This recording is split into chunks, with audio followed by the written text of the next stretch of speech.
વાત કરવાની છે અમદાવાદ પ્લેન ક્રેશની, વાત કોર્ટ કાર્યવાહીની, વાત ન્યાય ઝંખતા મૃતકોના પરિવારની. તો અમદાવાદમાં એર ઇન્ડિયાના વિમાન દુર્ઘટનાના મામલે એએઆઈબીનું સુપ્રીમ કોર્ટમાં સોગંદનામું, જેમાં વિમાન દુર્ઘટનાના પુરાવાઓને જાહેર ન કરી શકાય તેવું એએઆઈબીએ કહ્યું છે. કોકપીટ વોઇસ રેકોર્ડિંગ સહિત સંવેદનશીલ માહિતી જાહેર ન કરી શકાય અને નિષ્પક્ષ તપાસ કરવા માટે આ માહિતી ગુપ્ત રાખવી જરૂરી હોવાનું પણ એએઆઈબીએ જણાવ્યું છે. સિવિલ એવિએશન એક્સિડન્ટ ઇન્વેસ્ટિગેશન બ્યુરોએ કર્યું છે એસસીમાં સોગંદનામું, જેમાં મૃતક પાયલટના પિતાએ કરેલી અરજીના સંદર્ભમાં એએઆઈબીએ સોગંદનામું રજૂ કર્યું છે. ઉલ્લેખનીય છે કે એએઆઈબીએ સુપ્રીમ કોર્ટમાં દાખલ કરેલા સોગંદનામામાં જણાવ્યું છે કે એર ઇન્ડિયા વિમાન દુર્ઘટનાનો અંતિમ ડ્રાફ્ટ રિપોર્ટ ઓક્ટોબર 2026 સુધીમાં તૈયાર થઈ જશે. બ્યુરોએ કોર્ટને એ પણ જણાવ્યું છે કે ભારતીય કાયદા મુજબ કોકપીટ વોઇસ રેકોર્ડર એટલે કે સીવીઆરની ઓડિયો રેકોર્ડિંગ જાહેર કરી શકાય નહીં, કારણ કે તેમાં ફ્લાઇટના ફૂટેજ, ક્રૂ સભ્યોના નિવેદનો, ઓપરેશનલ સંદેશા વ્યવહાર અને પીડિતોની વ્યક્તિગત વિગતો જેવી સંવેદનશીલ માહિતી હોય છે, જેથી તેને જાહેર કરી શકાય નહીં. એઆઈબીનું કહેવું છે કે આવી માહિતી ગુપ્ત રાખવાથી તપાસ નિષ્પક્ષ અને પારદર્શક રીતે પૂર્ણ થઈ શકે છે.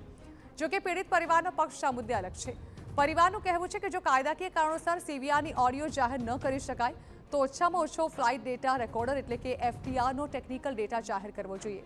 તેમના મતે તેનાથી તપાસની પારદર્શિતા વધશે અને દુર્ઘટના અંગેની હકીકતો વધુ સ્પષ્ટ થઈ શકશે.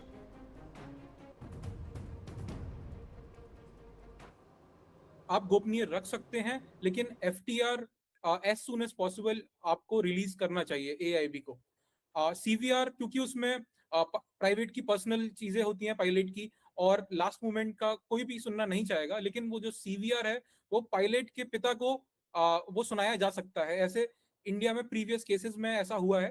लेकिन जो एफडीआर का जो डेटा है वो रिलीज कर सकते हैं, क्योंकि उसमें कुछ संवेदनशील पायलट की जानकारी नहीं होती है, और इससे एक वाइडर ओपन सोर्स में मतलब कि चली जाती है नॉलेज, और इससे सारे जो स्टेक होल्डर्स हैं वो अपना कमेंट दे सकते हैं, और बहुत ट्रांसपेरेंटली मतलब ये हो सकता है. તો ભૂતકાળમાં પ્રાથમિક રિપોર્ટનો દોષનો ટોપલો પાયલોટ પર ઢોળવામાં આવ્યો હતો, ત્યારે નિષ્પક્ષ તપાસ સત્યને ઉજાગર કરશે. अहमदाबाद में पिछले साल हुए प्लेन क्रैश के मामले में एएआईबी ने सुप्रीम कोर्ट में एक हलफनामा दाखिल किया है. उस हलफनामे में एएआईबी ने यह साफ किया है कि सीवीआर रिपोर्ट यानी कि कॉकपिट वॉइस रिकॉर्ड रिपोर्ट सार्वजनिक नहीं की जा सकती. इसके अलावा जो बयान लिए गए हैं गवाहों के या जिन लोगों ने इस घटना को होते हुए देखा था, और इसके अलावा जो इस मामले में दस्तावेज है उनको सार्वजनिक नहीं किया जा सकता. साथ ही एएआईबी ने यह भी कहा है कि इस मामले में जो रिपोर्ट है वो अक्टूबर में सबमिट कर दी जाएगी. अब देखना यह है कि आगे आने वाली सुनवाई में सुप्रीम कोर्ट का एएआईबी के इस हलफनामे पर क्या रुख रहता है. इस मसले पर सुप्रीम कोर्ट में पायलट के पिता ने दरवाजा खटखटाया था, क्योंकि लगातार पायलट के खिलाफ बयान आ रहे थे और सीधे तौर पर उन्हें दोषी करार दिया जा रहा था. तब ये याचिका सुप्रीम कोर्ट में दाखिल हुई थी, और उसके बाद सुप्रीम कोर्ट ने इस मामले में एएआईबी से फेयर जांच पर अंतरिम रिपोर्ट भी दाखिल करने के लिए कहा था. और एएआईबी ने अब हलफनामा दाखिल कर ये कहा है कि वो पूरी रिपोर्ट अक्टूबर में सुप्रीम कोर्ट के समक्ष पेश कर देगा, लेकिन वो सीवीआर और अन्य दस्तावेज जो इस घटनाक्रम से जुड़े हैं, जो जांच में काम आ रहे हैं, उन्हें सार्वजनिक नहीं कर सकता, क्योंकि इससे जांच प्रभावित हो सकती है. पीयूष पांडे, TV9 भारतवर्ष, नई दिल्ली.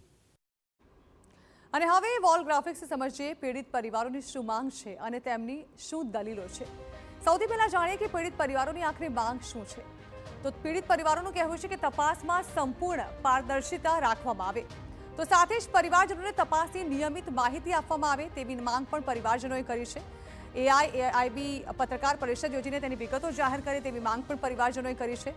તો એફટીઆરનો ડેટા જાહેર કરવામાં આવે અને ખાસ તો નક્કી કરેલી સમય મર્યાદામાં તપાસ પૂર્ણ કરવામાં આવે તેવી માંગ પણ પરિવારજનો દ્વારા કરવામાં આવી છે.